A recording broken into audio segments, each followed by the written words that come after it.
আসসালামু আলাইকুম, welcome back to my channel MS cooking স্টুডিওতে। আজকে আমি মুরগির লাল চাল ভুনা তৈরি করে দেখাবো।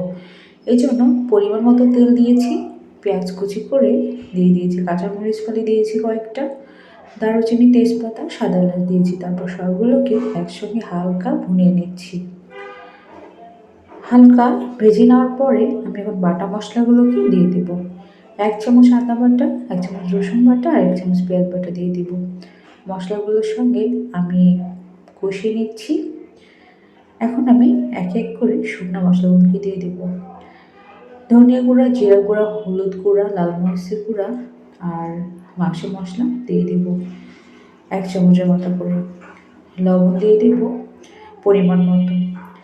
এখন আমি সবগুলোকে একসঙ্গে ভুনিয়ে নেব। মশলাগুলো যাতে সেদ্ধ হয় এর জন্য হালকা পানি দিয়ে দিব। পানির সঙ্গে মশলাগুলোকে কষিয়ে নেব। মশলাগুলো যাতে ভালোভাবে সেদ্ধ হয় এই জন্য ঢাকনা দিয়ে ঢেকে দেবো 1 মিনিটের জন্য। 1 মিনিট পরে আমি ঢাকনাটা তুলে নিলাম। একটা টমেটোকে কুচি করে আগে থেকে রেখেছিলাম, টমেটোটাকে দিয়ে দিলাম। তারপর আবারও ঢাকনা দিয়ে ঢেকে দেবো। টমেটোটা সিদ্ধ হয়ে আসবে, মশলাগুলো ভালোভাবে মাখা মাখা হবে। এই পর্যায়ে আমি ঢাকনাটা তুলে মশলাগুলোকে হালকা নেড়ে চেড়ে নিলাম।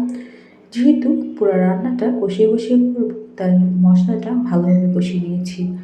মশলাটা যত বেশি কষানো হবে মাংসটা তত বেশি টেস্টি হবে। এখানে 800 গ্রামের একটা মুরগি নিয়েছি। মুরগিটাকে ধুয়ে পরিষ্কার করে রেখেছিলাম। মশলাগুলোতে মাংসগুলো দিয়ে আমি কষিয়ে নিচ্ছি। মাঝে মাঝে ঢাকনাটা দিয়ে ঢেকে দিব আর একটু করে কষিয়ে নেব। মশলার মধ্যে যে পানিগুলো ছিল সেটার মধ্যেই কষিয়ে নিয়েছি। এরপরে আমি হালকা হালকা করে গরম পানি একটু করে অ্যাপ্লাই করব আর মাংসগুলোকে কষিয়ে নেব। যখন পাতিলের চারোসাইডের রসগুলো মাঝখানে চলে আসবে তখন বুঝে নিতে হবে মাংসটা ভালোভাবে কষানো হয়ে গিয়েছে।